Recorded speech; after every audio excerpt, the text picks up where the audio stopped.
இன்னி வரைக்கும் அதை ராஜா சார் சொல்லுவாரு. இளையராஜா சார் கிட்ட இருந்து பேசுறோம், உங்களை உடனே ஒரு ரெக்கார்டிங்காக கூப்பிடுறாரு அப்படின்னாங்க. ஐ செட் வாட்? என்ன இளையராஜா ரெக்கார்டிங்க்கு கூப்பிடுறாரா? அதெல்லாம் பொய்யுங்க, நான் வர முடியாதுன்னு சொல்லி வச்சுட்டேன். She thought it was a prank call, but it was a true call. It was a true call. அவர் இன்னி வரைக்கும் சொல்லுவாரு. அதான் என்ன பார்க்கச்சல என்னங்க பிராக்டிஸ். ஆஹா, she really thought it was a prank call. உண்மையா நடந்தது. She thought it was a prank call. இல்ல அம்மன் கோயில் கிழக்கா ஏதோ விஜயகாந்த் படம், அதுதான் மிஸ் ஆச்சு. அது மிஸ் ஆச்சு. அதுக்கப்புறம் ஒரு எனக்கு வாங்காத திட்டே கிடையாது அது விஷயமா.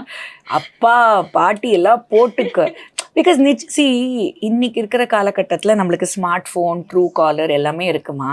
அன்னைக்கு இருக்கிற காலகட்டங்கள்ல ஆஃபீஸ்க்கு ஒரு ஃபோன் வந்து பிரசாத் ஸ்டுடியோலேருந்து கூப்பிடுறாங்கன்னா உடனே வாங்க ரெக்கார்டிங் இருக்குன்னா யாராவது நாட் த கைண்ட் ஹூல் சிடுனோ.